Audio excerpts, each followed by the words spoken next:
नमस्कार बच्चों, आज के इस कालखंड में आपका स्वागत है।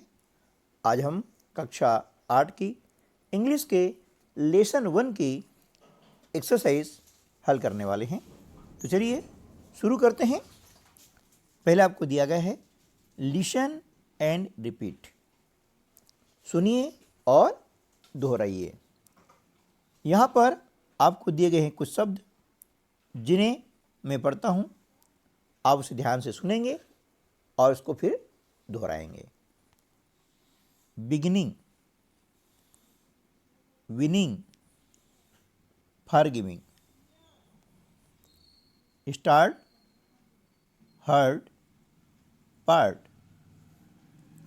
Better, letter, fetter, deep, keep, beep.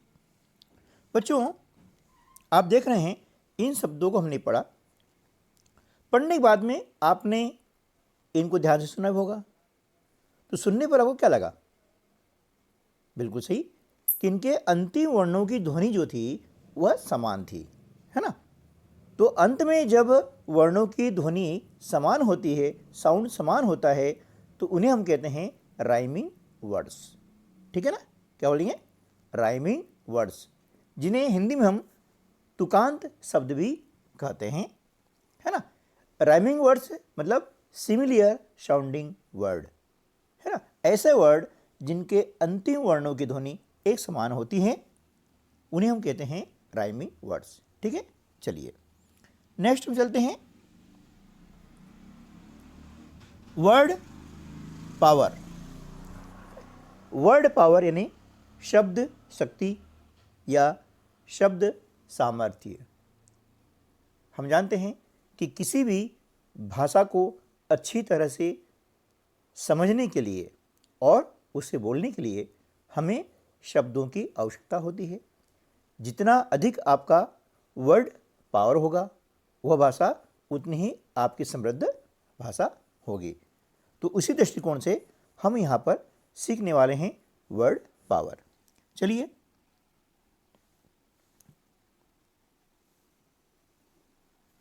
read the poem and write the antonyms of the following words. Read यानी पढ़ो। किसे पढ़ो? रीड द पोएम, पोएम को पढ़ो। And right the antonyms, antonyms यानी होता है विलोम शब्द। विलोम शब्द यानी विपरीत अर्थी शब्द, जिन्हें हम इंग्लिश में अपोजिट वर्ड भी कहते हैं। ठीक है ना। तो अपोजिट वर्ड और एंटोनिम्स दोनों मतलब एक ही होता है ना। यानी विपरीत अर्थ वाले, जिनका अर्थ एकदम विपरीत होता है, उल्टा होता है, उन्हें हम इंग्लिश में कहते हैं एंटोनिम्स या फिर अपोजिट वर्ड। हिंदी में बोलते हैं विरुद्धार्थी शब्द, विपरीत अर्थी शब्द या विलोम शब्द। ठीक है ना। और समझने के दृष्टिकोण से उल्टा अर्थ देने वाले शब्द भी कहते हैं। आपको दिया गया है यहाँ पर एक एग्जाम्पल दिया गया है। गुड का अपोजिट हो जाएगा बैड। गुड यानी अच्छा, बैड यानी बुरा। देख रहे हैं, दोनों के अर्थ एकदम विपरीत हैं, उल्टे हैं, है ना। तो ऐसे शब्दों को इंग्लिश में कहते हैं एंटोनिम्स या अपोजिट वर्ड, जो कि आपकी परीक्षाओं में आते हैं। तो ये शब्द हमें अच्छे से याद होने चाहिए। ठीक है, चलिए नेक्स्ट है। आप देख रहे हैं ये क्या लिखा है? सक्सेस। अब सक्सेस का अपोजिट क्या होगा? फेलर। क्या हो जाएगा? Failure. F A I L U R E, है ना, failure. F A I L U R E, failure. ठीक है ना। अगला क्या है? स्टेल। स्टेल यानी बासी होता है। स्टेल का अपोजिट हो जाएगा फ्रेश, है ना, FRESH, फ्रेश। स्टेल क्या हो जाएगा? फ्रेश। नेक्स्ट है होप। होप यानी क्या होता है? आशा। और इसका अपोजिट होगा डिस्पेयर, DESPAIR,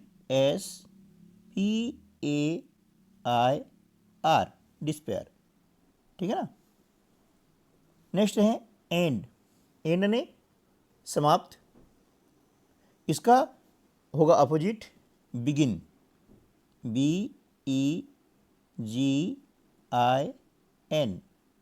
बिगिन, ठीक है ना। बिगिन यानी शुरुआत, ठीक है। तो ये आपका हो गया एंटोनिम्स हो गया है। चलिए आगे बढ़ते हैं। Fill in the blanks with appropriate vowels, है ना। फिल यानी पूर्ति करना, ब्लैंक्स यानी होता है खाली स्थान, एप्रोप्रिएट यानी उचित, वॉवेल यानी स्वर, यानी आपको उचित स्वरों से रिक्त स्थान की पूर्ति करनी है।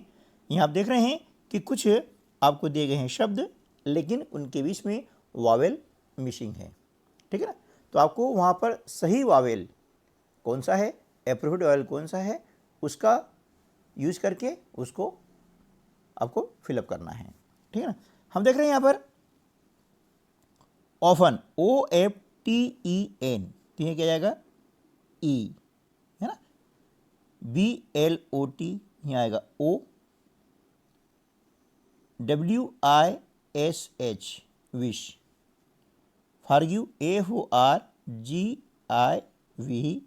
मिस्टेक, यहाँ भी आएगा IMISTAKE, मिस्टेक यानी गलती, ठीक है ना। तो इस प्रकार से हमने यहाँ पर इसको जो एप्रोप्रिएट वावेल था उसका उपयोग करके हमने इसको कर लिया है। एक बार पुनः देख लेते हैं कि ऑफन में क्या आएगा ई, ब्रॉड में ओ, विश में आई, फॉरगिव में भी आई और मिस्टेक में भी आई, ठीक है ना। ये आप इसको कंप्लीट कर लेंगे। चलिए नेक्स्ट चलते हैं, सी, है ना। Find words that rhyme with the following, ठीक है ना। मतलब तुकांत शब्दों को ढूंढिए, तुकांत यानी राइमिंग, अब बताया हमने, है ना। शाइन, अब शाइन का राइमिंग क्या हो जाएगा, वाइन, है ना, WINE, वाइन, ठीक है। थ्रू, इसका हो जाएगा न्यू, NEW। स्टार्ट का हो जाएगा हर्ड, HEART, हर्ट, है ना। और बिगिनिंग का हो जाएगा विनिंग, WINNING,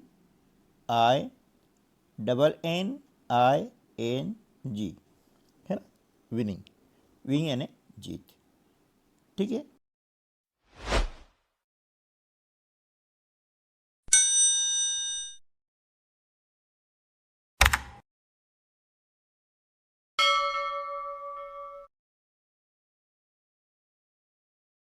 कॉम्प्रीहेंशन यानी बोध प्रश्न, इसका अर्थ ही होता है कि हमने जो पाठ पढ़ा है उस पाठ को हमने कितना समझा, ये जानने के लिए आपसे पूछे जाते हैं कुछ क्वेश्चन और हमको देने होते हैं उनके आंसर। तो चलिए शुरू करते हैं लेसन 1 के आंसर क्वेश्चन। निर्देश हैं, आंसर द फॉलोइंग क्वेश्चंस, निम्नलिखित प्रश्नों के उत्तर दीजिए। पहला प्रश्न है, why do we wish for another chance, यानी हम एक और मौके की इच्छा क्यों करते हैं। आंसर है, we wish for another chance to change our failure into winning, हम एक और मौके की इच्छा इसलिए करते हैं ताकि हम अपनी हार को जीत में बदल सकें, है ना। क्वेश्चन क्या है, why do we wish for another chance. Answer, we wish for another chance to change our failure into winning. Second question है, what does it take to make a brand new start, यानी नई शुरुआत करने में क्या लगता है? Answer है it only takes a deep desire, इसमें सिर्फ तीव्र इच्छा लगती है। Question 3, what does the poet mean by adding a little sunshine to the world, यानी कवि का दुनिया में थोड़ी रोशनी फैलाने से क्या मतलब है? आंसर है the poet means to make our life better and become something in this world. कवि का मतलब है कि अपनी जिंदगी को बेहतर बनाएं और कुछ बने। अगला क्वेश्चन है Why should we never give up in despair? हमें कभी भी निराश क्यों नहीं होना चाहिए? आंसर है because there is always a tomorrow to start a new, क्योंकि नई शुरुआत करने के लिए कल अवश्य आता है। Question number 5, what should we hope for our future? हमें अपने भविष्य के बारे में क्या उम्मीद रखनी चाहिए? आंसर है we should hope for starting new and winning in the future. हमें नई शुरुआत और जीत के बारे में आशा रखनी चाहिए। ठीक है, ये हमारे आंसर क्वेश्चन हो गए हैं। अब इसके बाद में हम आगे चलते हैं।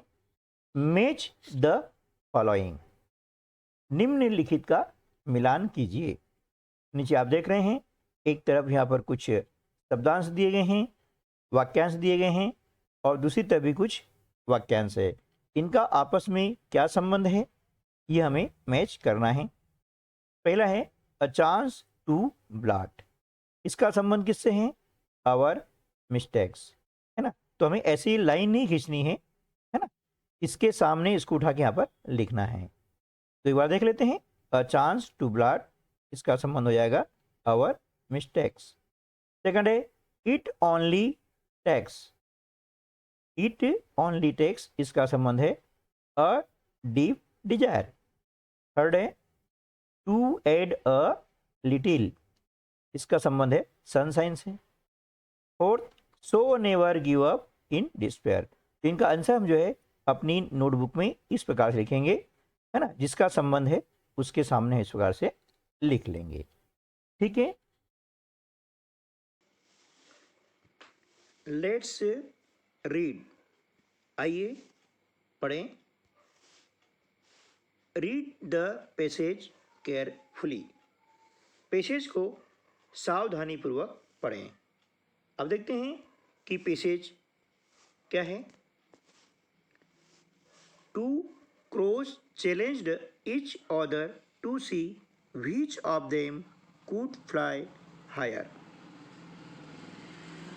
दो कौवे ने आपस में एक दूसरे को चैलेंज किया, चुनौती दी कि उनमें से कौन अधिक ऊंचा उड़ सकता है, while carrying sack of the same size, समान आकार की बोरी, है ना, यह थैला लेकर के, है ना, कौन अधिक उड़ सकता है, ऐसा एक दूसरे ने उन्हें चैलेंज किया। The first crow filled his sack with cotton, पहले कौवे ने उसकी थैली में कॉटन यानी रुई, है ना, रुई भरी। And lobbed at the other crow, और दूसरे कौवे को देख करके उसे हंसा। Who had filled his with salt which was much heavier, क्यों हंसा? कि उसने क्या करा दूसरे ने, कि उसके जो थैले में साल्ट यानी नमक, है ना, साल्ट क्या होता है? नमक। उसने क्या करा? नमक भरा, जो कि रुई से अधिक भारी था, है ना, हेवियर यानी भारी। अब कॉटन यानी क्या होता है, रुई के कपास होता है, ठीक है ना। चलिए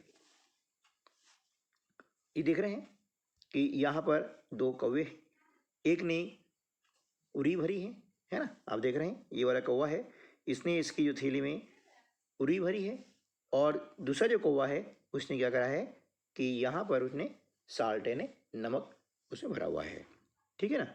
चलिए आगे देखते हैं। However when it began to rain, है ना, जब वर्षा चालू हुई, बारिश चालू हुई, as the second crow had expected, जैसा कि जो दूसरा कौवा था उसने एक्सपेक्ट किया हुआ था, उसको संभावना थी कि बारिश हो सकती है। The salt began to dissolve, है ना, जो नमक था वह गलने लगा। The cotton absorb the rain water, है ना, जो रुई थी उसने क्या करा, बरसात के पानी को सोख लिया, एंड बिकम सो हैवी, है ना, और वह क्या हो गया, बहुत भारी हो गया। That the first crow did not even have the strength to get off the ground and he had to admit defeat. तो जो पहला कौवा था उसने क्या करा कि वह जमीन पर आ गया, है ना, और उसकी हार हुई, ठीक है ना। तो इस प्रकार से ये क्या था, आपका एक पैसेज था। इस पैसेज को पढ़ करके हमें क्या करना है, now answer the following questions. अब हमें क्या करना है कि निम्नलिखित प्रश्नों के उत्तर देने हैं। पहला प्रश्न है, what was the challenge, challenge क्या था।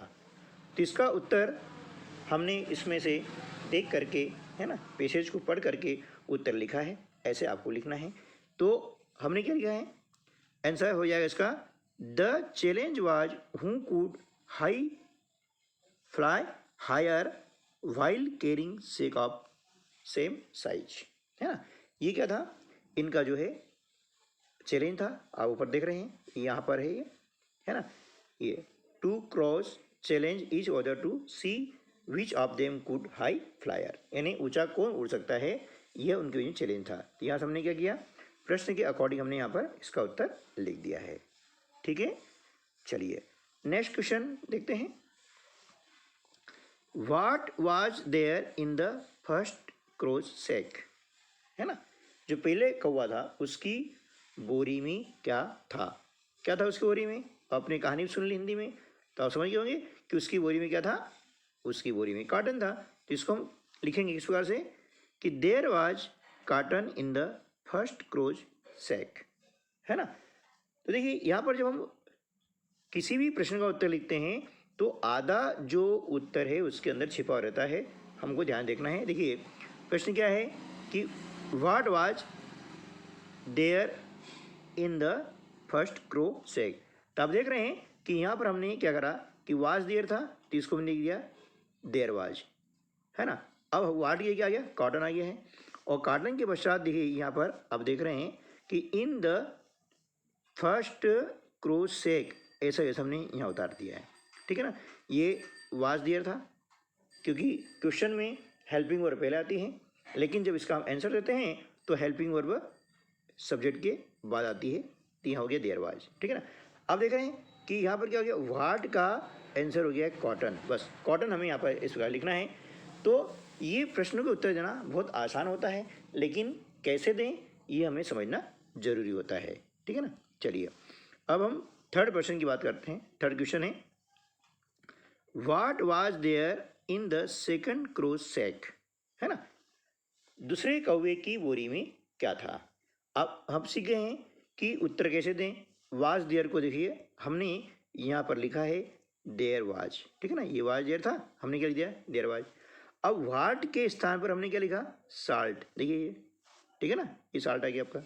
तो और बाकी जो सेंटेंस में लिखना था वही हमने क्वेश्चन से यहाँ पे उठा लिया है, in the second crow sack, देखिए यहाँ पर हम लिख दिया है in the second crow sack, ठीक है ना। तो इस प्रकार से हमारा जो आंसर हो जाएगा कि there was salt in the second crow sack, है ना, दूसरे जो कौवे की बोरी में नमक था। ठीक है, चलिए अगला प्रश्न है, हु वाज एक्सपेक्टिंग रेन, है ना, बारिश होने की संभावना किसको थी, है ना, हूँ यानी कौन। तो देखिए जो हूँ के स्थान पर, है ना, हूँ के स्थान पर क्या आएगा, 10 सेकंड क्रो, है ना। अब आगे देख रहे हैं कि वाज एक्सपेक्टिंग रेन, ऐसा ऐसा हमने यहाँ पर आंसर में लिख दिया है, वाज एक्सपेक्टिंग रेन। ठीक है, तो इस प्रकार से प्रश्न उत्तर हम आसानी से दे सकते हैं, सिर्फ हमें एक शब्द याद रखना है कि वहाँ पर क्या आने वाला है ना।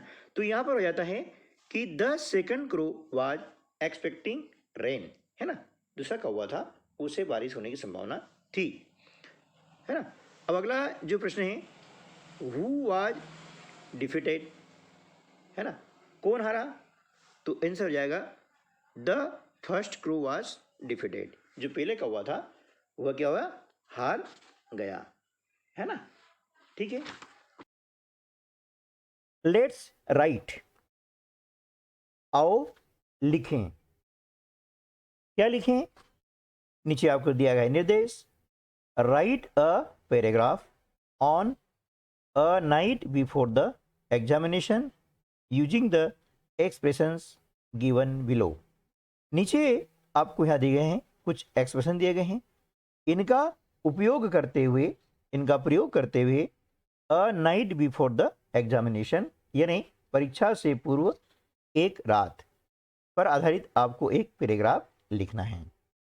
यहाँ पर जो आपको शब्द दिए गए हैं, इन शब्दों का आपको प्रयोग करना है ना, यानी इन पर आधारित आपको वाक्य बनाना है। कैसे बनाना है देखिए, चलिए हम शुरुआत करते हैं।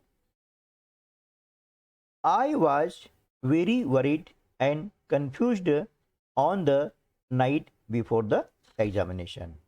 हम देख रहे हैं यहाँ पर वरी और कन्फ्यूजन जो शब्द आया है, उसका यहाँ पर टेंस के अनुसार उसका प्रयोग किया गया है ना।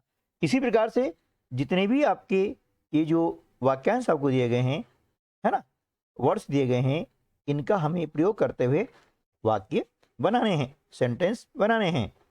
अगला देखते हैं, the books and notes were scattered in the whole room.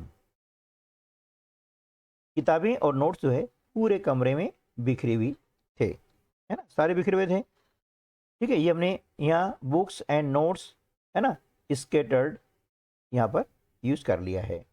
अगला लेते हैं, क्या है, क्रेमिंग और फॉरगेटिंग का है। अब इनसे जो बनने वाला सेंटेंस है वो क्या हो जाएगा, देखें, I was doing cramming and feeling that I was forgetting everything। इनमें क्रेमिंग यानी क्या होता है, रटना होता है ना, तो मैं रटे जा रहा था और ऐसा महसूस कर रहा था कि सारी चीज़ें मैं भूल रहा हूँ, है ना। नेक्स्ट है, I searched expected questions and I did my last revision. मैंने जो भी मेरे संभावित प्रश्न थे उनको खोजा और अंत में अपना आखिरी रिवीजन किया है ना। एक्सपेक्टेड क्वेश्चन यानी जब हम देखते हैं साल भर में बहुत सारा पढ़ लेते हैं, लेकिन परीक्षा के समय या परीक्षा के एक दिन पहले हम जो वेरी इंपॉर्टेंट क्वेश्चंस होते हैं जिन्हें हम कहते हैं एक्सपेक्टेड क्वेश्चंस, जो आने वाले रहते हैं, ऐसी हम संभावना रहती है, यानी संभावित प्रश्नों को हम क्या करते हैं, याद करते हैं, है ना। तो इसका हमने यहाँ पर प्रयोग किया है कि I searched expected questions and I did my last revision. ठीक है, नेक्स्ट चलते हैं, I did not take food and no sleep, है ना, मैंने भोजन भी नहीं किया और सोया भी नहीं, है ना। तो ये देखिए, नो फूड और नो स्लीप, इसका हमने यहाँ पर प्रयोग करके सेंटेंस बनाया है। अगला है, my parents become very angry, है ना, मेरे जो पेरेंट्स थे बहुत नाराज हुए, है ना, ये यहाँ लिखा है पेरेंट्स एंग्री, हमने यहाँ पेरेंट्स एंग्री से संबंधित हमने क्या है सेंटेंस बना दिया है। अगला है, फियर ऑफ एग्जामिनेशन और लास्ट है लेक ऑफ सेल्फ कॉन्फिडेंस। अब इससे हमने एक सेंटेंस बनाया है, वह क्या है कि I had fear of examination and lake of self confidence, यानी मुझे क्या था, परीक्षा का भय था, डर था, और मेरे आत्मविश्वास में कमी थी। ठीक है, तो इस प्रकार से हम पैराग्राफ लिख सकते हैं और इसको आप एक दो बार समझेंगे, देखेंगे, पढ़ेंगे तो आपको समझ में आ जाएगा। अच्छा, पैराग्राफ लिखने के लिए हमें टेंस की ज़रूरत होती है, वाक्य बनाते हमको आना चाहिए, है ना। तो इसके लिए हम अलग से जो है टेंस पर आधारित वीडियो आपको जो है उपलब्ध करवा देंगे। ठीक है।